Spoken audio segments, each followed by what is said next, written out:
जब खैरात सर ऐसा है कि गाने गए तेल लेने, तो मैं जरा बात कर ही लूं आपसे। बाकी हाँ, एक सेकंड ये सही है, चंदा मांगूंगा टीवी पे और खैरात दूंगा 4 से 6 बजे, ये सिंध का वो है।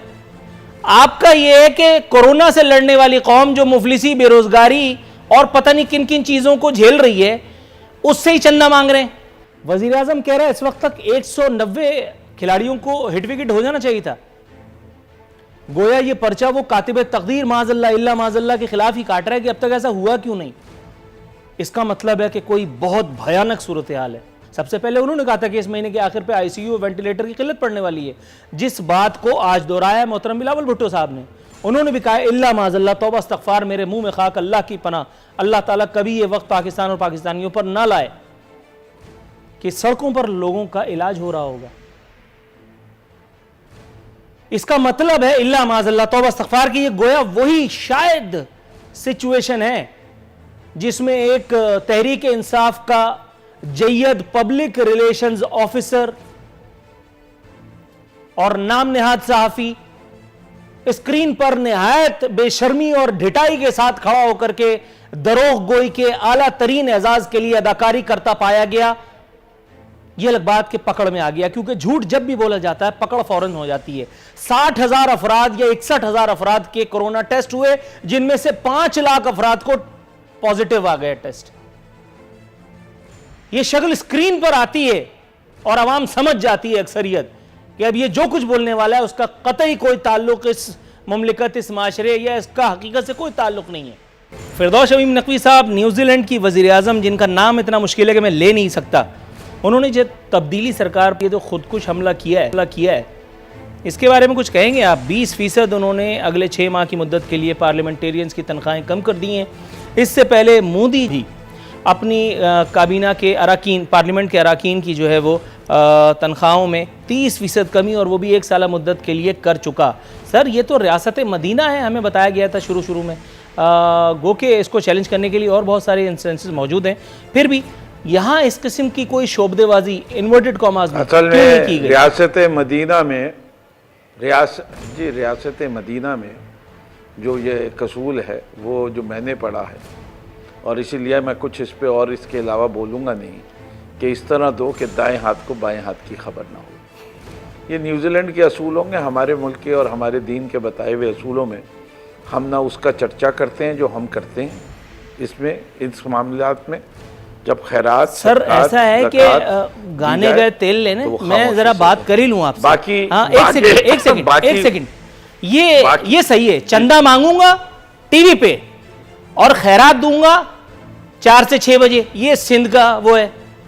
आपका ये है कि कोरोना से लड़ने वाली कौम जो मुफलिसी, बेरोजगारी और पता नहीं किन किन चीजों को झेल रही है, उससे ही चंदा मांग रहे हैं, और खुद जो दे रहे हैं। अगर उसके ऊपर सवाल आ जाए तो आपने एक हदीस पढ़ दी और जान छूट गई। अभी रुक जाइए, मतलब ये कैसे मुमकिन है? हजूरे वाला रुक जाए, यहाँ रुक जाए, नूरुल आरिफीन साहब रुकिए। मेरी पूरी पार्टी के हर एमपीए ने अपनी तनख्वाह दी है, लेकिन हम वो वाहिद जमात पीपल्स पार्टी ने भी दी है, जिसने, आप तो अपोजिशन में, पीपल्स पार्टी सरकार है, उन्होंने भी दी है। अरे मैं आपने मतलब नहीं समझ रहे, प्लीज जरा सोच लीजिए मेरे अल्फाज पे। हमने सबने दिया है, लेकिन हमने ऐलान नहीं किया। ये दुनिया जानती है, ऐलान नहीं किया। हम सब ने दी है, लेकिन ऐलान नहीं किया।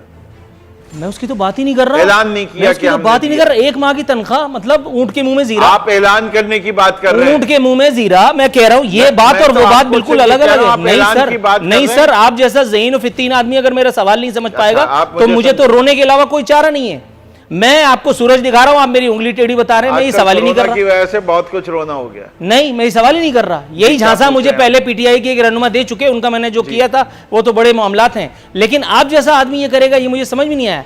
मैं पूछ रहा हूं, एक आदमी 20% 6 महीने तक कमी कर देता है तनख्वाहों में, ये ज्यादा बड़ा काम है या 30% कमी और वो भी 1 साल की मुद्दत के लिए, ये ज्यादा सिग्निफिकेंट काम है? या ये जो आप कह रहे हैं कि हम ऐसे करते हैं कि दाएं हाथ की बाएं हाथ को? सर आप जब आमिर कियानी से मिलते हैं तो डट के मिलते हैं, जबकि उसके ऊपर एक FIR मौजूद है। FIR का मतलब आप समझ रहे होंगे।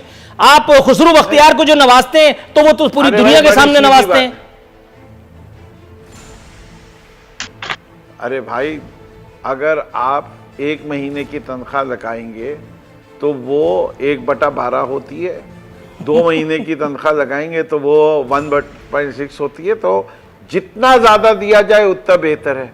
एलानिया देना ज़रूरी नहीं है। मैं सिर्फ बात कोरोना वायरस की वजह से मोदी करे या कोई भी करे, ज़्यादा से ज़्यादा दो। आपको पता है कि हर पार्लियामेंटेरियन के ऊपर ये एक गरीब मुल्क है। शायद न्यूजीलैंड में ये बात नहीं आती हो।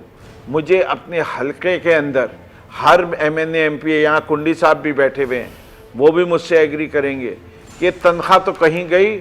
हमें ये सोच के जो हमारे पास हमारे वर्कर्स और हमारी कॉन्स्टिट्यूंसीज में जो गरीब हजरात हमारे घरों तक आ रहे हैं, हमें उनको भी राशन देते हैं हम और उनको प्रोवाइड करते हैं। ये न्यूजीलैंड में आपको मंजर नहीं नज़र आएंगे। आप आइए, आप किसी भी कॉन्स्टिट्यूंसी में, आपको मैं लेके चलता हूँ, अपनी कॉन्स्टिट्यूंसी में भी लेके चलूँगा, दूसरी जगह भी लेके चलूँगा। लेकिन ना हम देते हुए तस्वीर, आप मेरी एक तस्वीर दिखा दीजिए जिसमें फिरदौस शमीम नकवी ने कहीं कुछ देते हुए किसी के साथ तस्वीर खिंचवाई हो। लेकिन मैं आपको अपने दफ्तर ले जाऊँगा, दिखाऊँगा कि कितना राशन बटा है, बाकायदा NIC वगैरह के हिसाब से दूँगा और उसकी वैल्यू भी बता सकता हूँ। That is far greater. मैं सिर्फ इसलिए कह रहा हूँ दोनों मुल्कों का मिजाज फ़र्क है। मैं आपका सवाल समझ गया था, मिजाज वाकई बहुत फर्क है। पाकिस्तान की सियासत के अंदर 2 किस्म के लोग हैं जी, बहुत फर्क है मिजाज में हमारे। वो मुझे आपके जवाब से ही अंदाजा हो गया। खुश है, मुझे जवाब से ही अंदाजा हो गया। मैं बिल्कुल मुतमईन हूँ, मैं बिल्कुल मुतमईन हूँ। और मैं आपके टीवी चैनल पे कह रहा हूँ, आप मेरी कॉन्स्टिट्यूंसी में जाके लोगों से पूछ लीजिए ना कि वो मुतमईन है कि नहीं है मुझसे।